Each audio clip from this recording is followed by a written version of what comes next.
welcome to the Fishbowl Radio, everybody. My name is Chief here, and joining me today is Jalen. We are doing a opening game preview for the Louisiana Raging Cajuns taking on the Rice Owls here. So,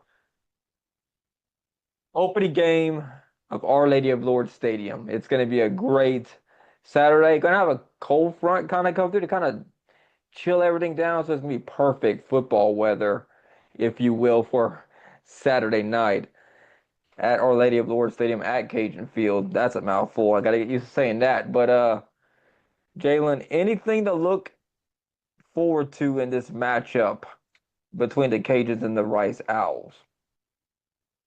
Well, first and foremost, Chief, like you said, Our Lady of Lord Stadium is going to be packed out Saturday night. Can't wait to see what's going to happen in the game itself. But as we're talking about the game, I think the biggest thing is how the starting quarterback Walker Howard, who Coach Dez announced is going to be the starter. How is he going to play? Because you can't do anything as a team if you don't have great quarterback play. So I want to see what's going to happen. Walker Howard going against that Rice defense, but I also want to see what defensively are the Cajuns going to do to prepare for Rice's triple option attack. Coach Dez talked about it earlier in the week in his presser, how Rice likes to do the triple option, like to move the ball down the field. So what defensively, what are the Cajuns going to do to game plan about that, especially having new guys, especially in the secondary. So I want to see what's going to happen. But overall, it's going to be a great atmosphere.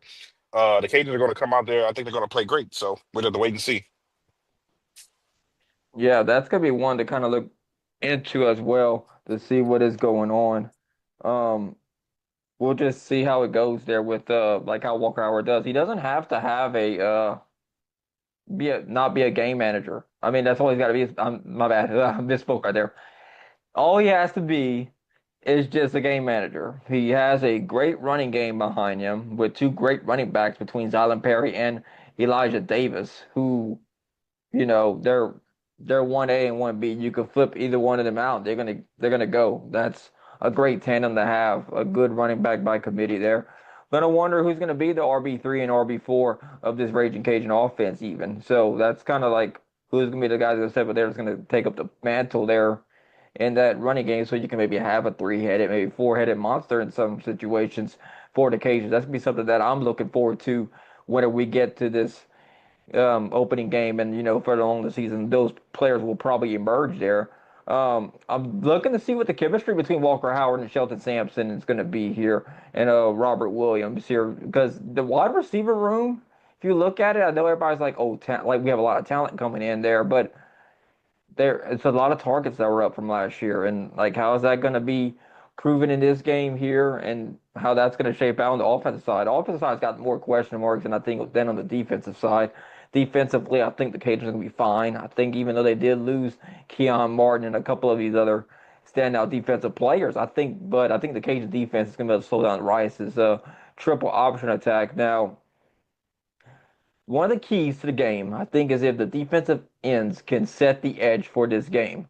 If they can set the edge and avoid Rice bouncing outside, that's going to have them, maybe able to run at the middle. If they run at the middle, it's going to be a really big problem for the Cajuns. So that's something that we're going to have to look at here and just see as we go here. So that's going to be one that, you kind of like looking forward to at times. So that is we're going to see how Rice is going to want to control the time of possession and keep the hand out of Walker Howard's hands here. So that's going to be kind of this might be a lower scoring game than a lot of people might take an advantage, just because of the time of possession that Rice is going to end up probably possessing if they're able to control the ball like they look like they're going to do with their triple option attack, because they could pass a little bit there too. They just named their starting quarterback like 2 weeks ago, prior to the season starting. So um, I mean, that's something that we had posted about on our Twitter page and Instagram page and stuff. So that's just something we're gonna have to look at here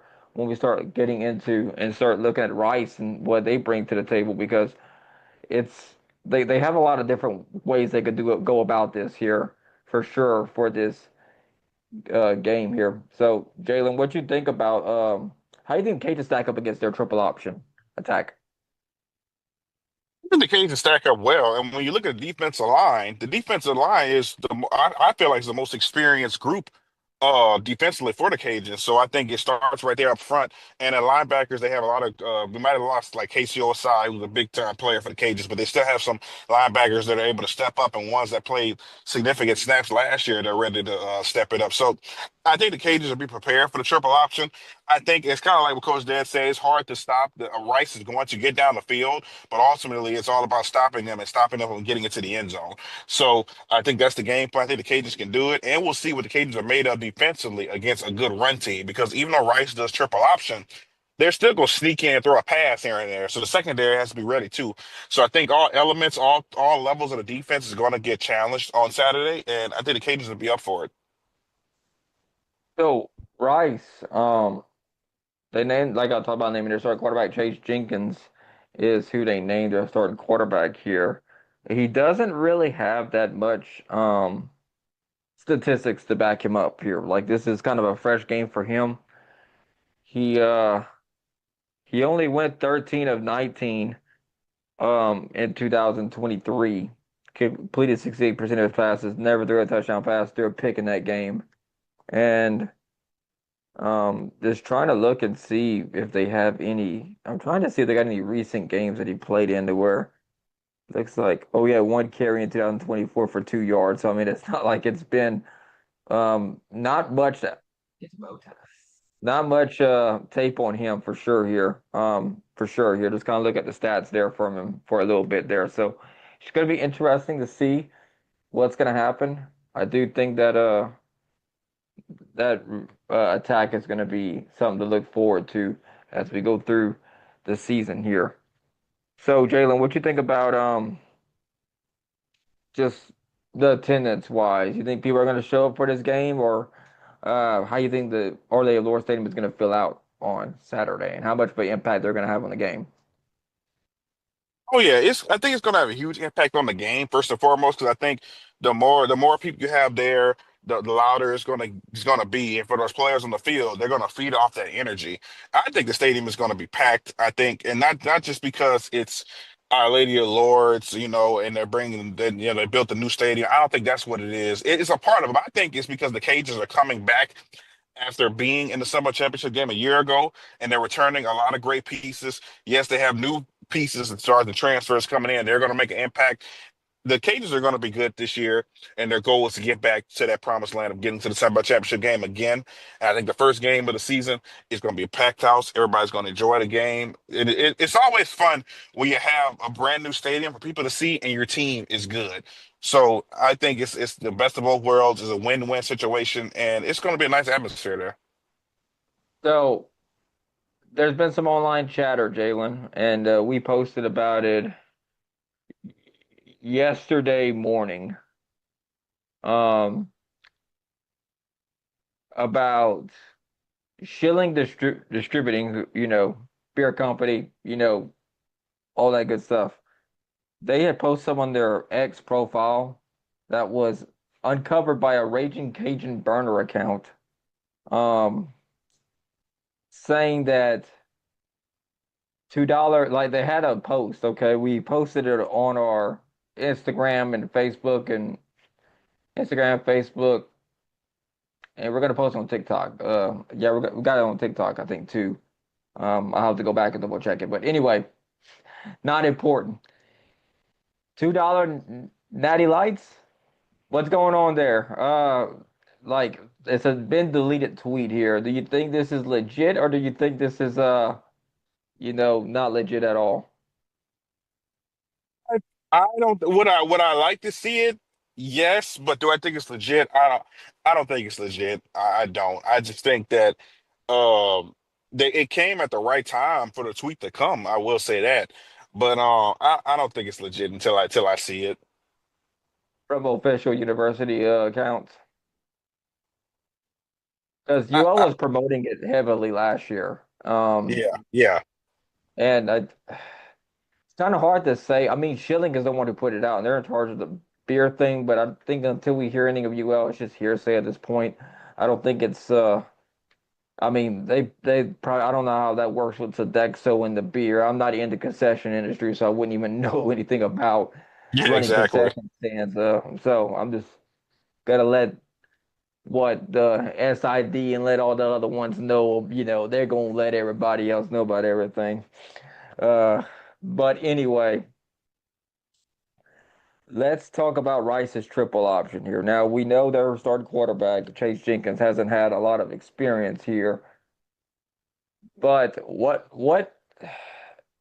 you think this is gonna hurt the Cajuns up front? Because it's going to take a lot out of the Cajuns, though. Like, I mean, like a triple option attack is going to be kind of moving around everywhere. The line's at 11.5 points. So that's kind of where we're sitting at here in terms of the spread. But I think this could be a lower scoring game because of that triple option. What do you think, Jalen? It definitely could be a low scoring game because of the triple option. Because if you're constantly running the ball, that burns clock. But if you're not getting anywhere either, let's say the Cajuns stop the attack on first down. Let's say they take them to beyond the sticks, and it's like second and 10, second and 15. At that point, your game plan kind of changes. You can't keep running the ball because you're not going to get anywhere. So, I think it could be a low scoring game for them necessarily. I think it really benefits the Cajuns more if they're able to stop the triple option. So, it could be a low scoring game, but I know one of Rice's running backs is also a great kick returner. So that's just somebody you have to keep an eye on. Yeah, a little speedster right there in Rice's backfield. So that's going to be one that we're going to have to kind of keep an eye on as the game goes along there. I do think that if you look at this game, for all comparison reasons here, you know, the one that we haven't talked about yet. Probably the most important position group in all of college football is the offensive line. They're supposed to be the most intelligent players as well on the field too, because they have a lot going on there. The quarterback's gonna be able to see where the blitz is coming. They they gotta be looking up too and seeing like, okay, like looking like is that linebacker coming on the blitz or is he dropping back in coverage? Things like that make a big difference there in how you're gonna interpret what's going on there. So like there's times where you'll hear like defensive linemen or no, not defensive linemen, offensive linemen yell pass when they're actually running the ball. Just some psychological warfare there for sure. And you will have defensive players just barking run, run, run, and or pass, pass, pass, whatever's going on there on the field. They're just trying to throw each other off as best as they can. So there's a lot of chatter there, and that's going to be something to kind of watch out for there too. But how do you think Rice's offensive line sets up against the Cajuns? Who do you think wins that battle? So we're comparing Rice offensive line to the Cajuns D line, or the Cajuns O line. Cajuns D line. Who do you think wins All that right. battle Saturday? Well, if we're comparing offense defense instead of O lines against each other, I would definitely go with the Cajuns D line. It's kind of like I said earlier, they have the most experienced group defensively. Um, they're able to just get. They're going to be able to get back there and make plays. And I'm not going to say Wright's O line is not good because for you to do triple option as your offense, you have to have at least a decent O line to be able to pull that stuff off. So kudos to them. But I think when it comes to this matchup against the Cajuns, I definitely think the Cajuns D line has the advantage. They have the experience, and I think they're just going to overwhelm Rice to the point where they're going to have to pass the ball a lot. Well, another thing is with a triple option, you have to be in sync with it. You cannot be out of sync with the option. You got to sync with the option. You got to pick up the ball, and he's hightailing it on toward your end zone. Yep. That's the that you got to be in sync with it. That's the way that the triple option has to work here. Everybody's got to be on the same page, able to run at the same time there, which could be true for any offense basically. But with the triple option, you definitely have to know how to run it here. You're going to see running backs get it, fullbacks get it. Short passing plays are going to be what's going to open up Rice's running game. That's something that we're going to look out for whenever we get into the game on Saturday because the short passing game, Rice is going to take some shots deep at some points in the game where they feel they got a good matchup against the Cajuns. They're secondary, so that's going to be something that's going to be tested here when we get right down to it here. So overall, I think it's going to be a fun game. I think the How you think the Cajuns' offensive line is going to go against Rice's defensive line? That's kind of where I'm a little more concerned, Jalen. What you thinking? Yeah, I would agree with. I'm a little more concerned too, especially when it comes to that left side of the ball, trying to protect Walker Howard's blind spot.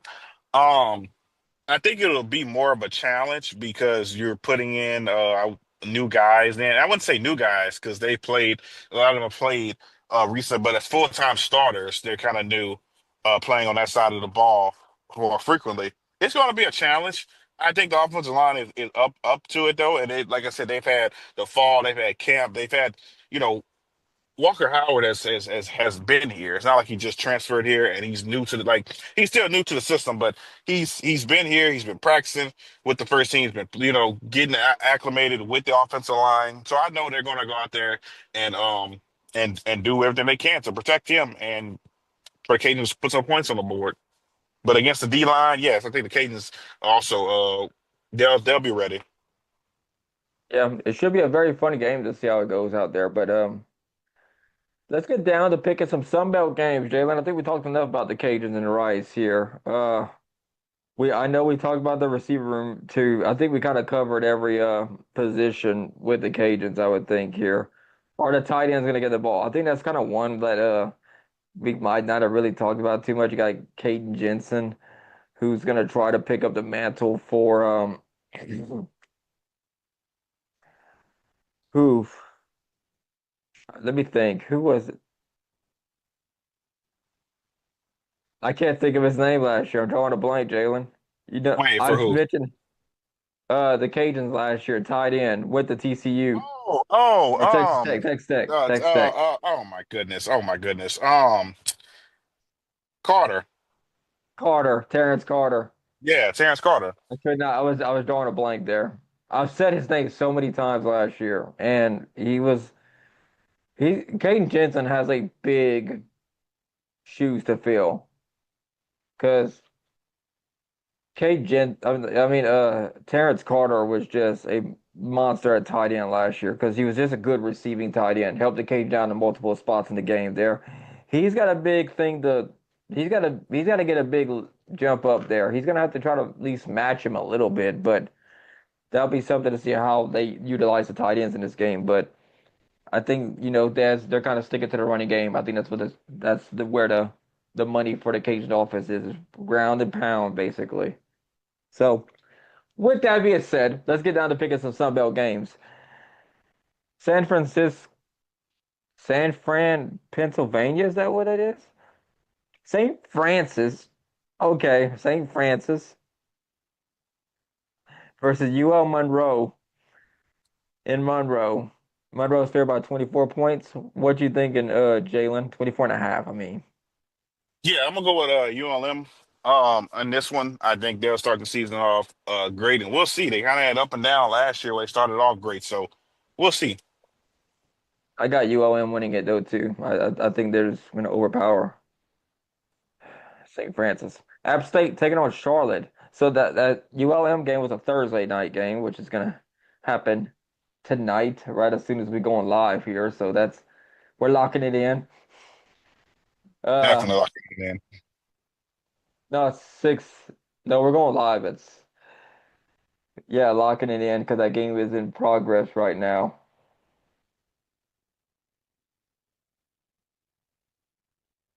That game is underway right now, so we're gonna lock that in right now with that game. App State taking on Charlotte. Uh, 6.5 points for Charlotte. I got App State winning over Charlotte. What Yep, you got, Jalen? I have App State winning also. We'll see what they're gonna do this year too. It's a lot of teams in the Sun Belt that really kind of disappointed last year. So let's see Yeah, what they they got App this State had a down. season. They for sure had a down year. That's gonna be interesting to see here how they pick Hmm. it up this year or not. Mississippi State taking on Southern Miss here. This is one that I'm curious about because there's always an upset on week one. 13.5 points that, if I was betting, I definitely would take Southern Miss because I know they got a lot of their Marshall players coming over from the Sunbelt Championship team in the transfer portal. You got the Sunbelt Championship winning head coach and Charles and Huff, coming down there to Hattiesburg. Um, Give me Southern Miss, upset Mississippi State. What do you think, Jalen? So this is definitely going to be a great matchup, and I want to give the upset and give some, but I mean I'm gonna go with Mississippi State, but if Southern Miss pulls out the win, that would be great too. Old Dominion taking on number 20 Indiana. I got Indiana win this one. I don't think it should be close. What you think, Jalen? Yeah, I think Indiana is going to easily take this one. Marshall taking on number 5 Georgia. Georgia is going to run all over Marshall. I don't think Marshall's got enough. They lost a lot last year. It's going to be rough on them, so we'll see what happens. What you think, Jalen? Yeah, Georgia. Marshall lost too many players last year from the transfer portal. It's hard to bring that much new talent in and actually play well. So Georgia's definitely going to steamroll them. Yeah, Coastal Carolina taking on Virginia. I have Virginia. They're favored to win by 12, but I mean, uh, I say 10-point win for Virginia. What you think, Jalen? Oh, yeah, I think Virginia is going to win this one, but I think it's going to be closer than what we can imagine. I can see 10. I can see Yeah. less than that. It could be a touchdown. Yeah, I could see 7. I could definitely see 7 too. Weber State taking on James Madison. I got James Madison winning that one. What you think, Jalen? Oh yeah, James Madison is definitely going to win this one. Morgan State taking on South Alabama. I got the Jaguars of South Alabama beat Morgan State on Saturday. What you think, Jalen? Yep, South Al is definitely going to be winning this one. Nichols taking on Troy. They still got the state thing here on the CBS website. Need to update that a little bit. Uh, Nichols could very well beat Troy, and I would not be surprised at all. But I do think Troy's a little bit better than Nichols. I got Troy beating Nichols. What you think, Jalen? Now, hear me out. I know Nichols had a big upset to start the season. I think they have momentum. I do think Troy is the better team, but Troy is not the same team we seen a couple years ago that was winning the Sunbelt Championship. I'm going to go with Nichols on the upset, and it could happen. Yeah, like, look, if there's a week to call an upset, and you know I talk about this every single year, it's week one. Week one through week three are your most volatile times for upsets. So that is one you have to keep the first 3 weeks because there's always a top 10 team. There's usually one or two top 10 teams that are always overrated, and they get knocked unranked or whatever, and that's usually what happens. So we'll see how it goes here with these next couple of Sunbelt games here. Southeastern Missouri State taking on Arkansas State. Give me Arkansas State to knock off Southeastern Missouri State. What do you think, Jalen? Arkansas State, I think, are definitely going to win this one. They're one of the teams who was in the middle of the pack last year, so we're going to see what they can do this upcoming year. Are they going to go up higher or lower? We'll find out as season progresses. Georgia State taking on number 21, Ole Miss here. Ole Miss at home, 35-point favorites here. Ole Miss is replacing their starting quarterback, Jackson Dart, but uh, I think Ole Miss still rolls. What do you think, Jalen? Yeah, I'm gonna go with Ole Miss, like you said, post Jackson Dart era, but Ole Miss is definitely gonna win this one. But 35 points, I don't think they're gonna win by 35 though. I don't think they can win by 35 either. If I'm taking a bet, taking Georgia State with the points. Eastern Michigan going against Texas State here, 13 and a half. Texas State's favored in that one here. It's kind of a rough one. I think Texas State beats Eastern Michigan though. What do you think, Jalen? Yeah, Texas State is going to win this one. Last year in the Sun Belt for them as well. That's so true. They want to go out with a bang. Yep. Georgia Southern taking on Fresno State. I have this is a close one, 1.5-point favorite. Oof. You know what? This one's on the road. Always give 7 points to the home team. Give me Fresno State. What you think, Jalen? Yeah, I was going to say the same thing. I think Fresno State is going to win this one. It's going to be a close one though, but Fresno State Very in the close. end. I actually agree with Vegas on that one. That could go either way. Rice and Louisiana. Louisiana's 11.5-point favorites in this one here. This is the one I think the Cajuns do win this game. I think they'll start the season 1-0, and Walker Howard, he doesn't, he is kind of he's a gunslinger, but gunslingers can make plays, and when they make plays, it's usually really big ones here. I think we get one of those two from Walker on Saturday. Cajuns over the Owls. What do you think, Jalen? Oh, definitely. Cajuns are going to win this one. They're going to have an overall great team effort. Like I said, Saturday is going to be so packed with the fan. It's going to be a great one. The Cajuns are going to come out with the win against Rice.